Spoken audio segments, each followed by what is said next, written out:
देखिए इसमें क्या है कि हमारे पास a cup of coffee coffee को क्या किया जा रहा है कि 90 डिग्री सेंटीग्रेड से 80 डिग्री सेंटीग्रेड तक इसको कूल किया जा रहा है। इसमें टाइम कितना लगता है, टी समय लगता है, ठीक है। और ये जो प्रोसेस हो रहा है वो रूम टेम्परेचर पे हो रहा है।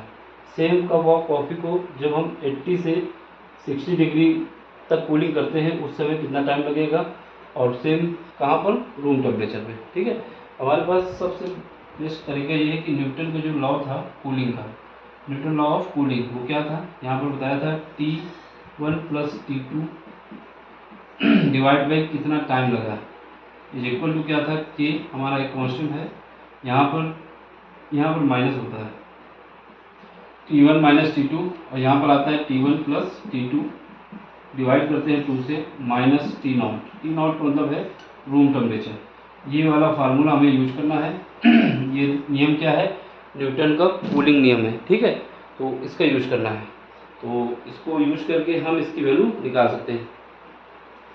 तो ये कौन सा नियम है, Newton's cooling law, Newton's cooling law, इसका यूज करना है पहले केस में। पहला केस क्या है, फर्स्ट केस में हमारे पास, फर्स्ट केस में क्या है कि T1 कितना है, T1 हमारे पास 90 डिग्री है, ये T1 है तो 90 लिख दो।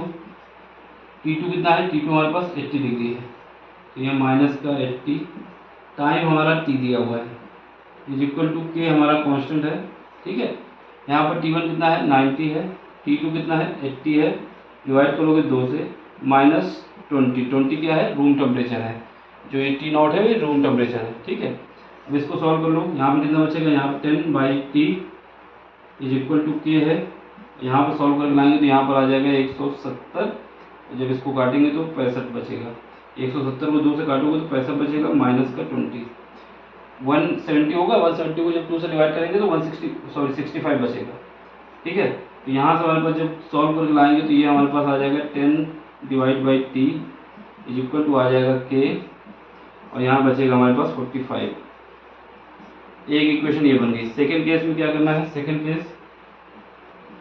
केस में टेम्परेचर कितना हो रहा है, टेम्परेचर हमारे पास T1 हमारा 80 हो जाएगा, T2 60 हो जाएगा, ठीक है।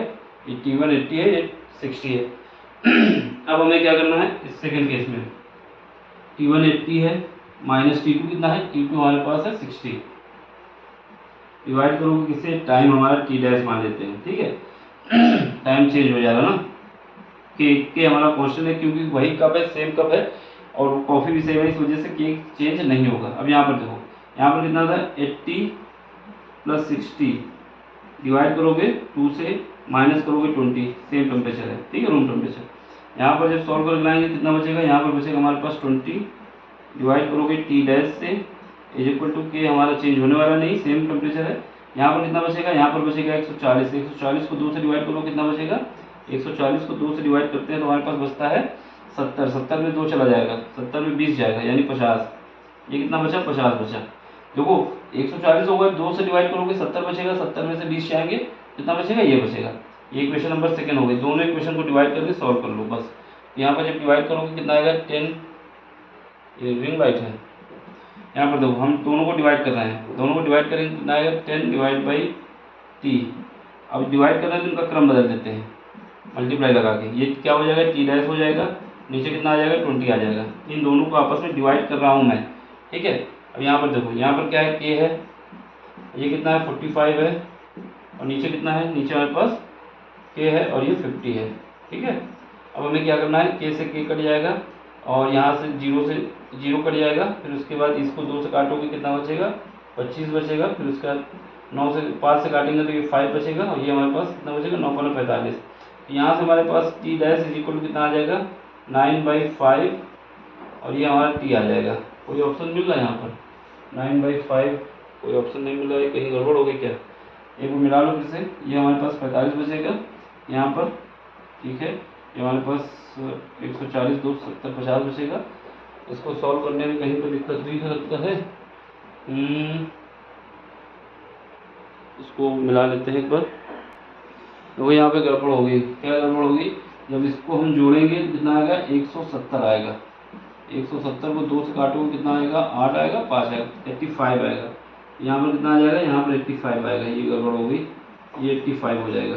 जब ये 85 है तो यहाँ पर बचेगा हमारे पास 65, 20 कम हो जाएगा तो ये 65 बचेगा। ठीक है, तो यहाँ से हमारे पास ये क्या है, ये 65 कर दो, यहाँ पर कितना है 65। अब 65 होगा तो जब 5 से काटेंगे तो 13 आएगा, यहाँ पर कितना बचेगा, 13 बचेगा। यहाँ से टी डैश इक्वल टू आएगा 13/5, ऑप्शन नंबर सेकेंड आ जाएगा, टी आ जाएगा। ठीक है, सिंपल सा है कि ये वाला फार्मूला हमें याद होना चाहिए न्यूटन का।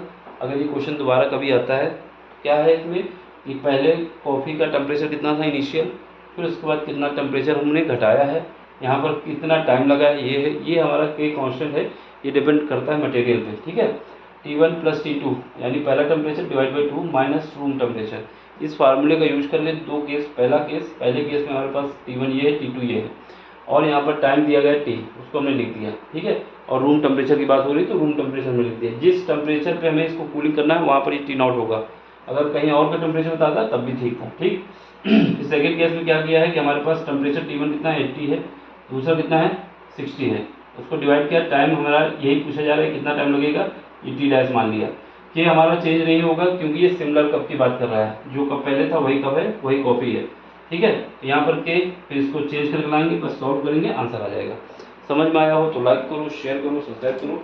बाकी कोई क्वेश्चन नहीं आता टेलीग्राम में आना है, अपना क्वेश्चन भेजना है और उसको पूछना है। ठीक, बाय, टेक केयर।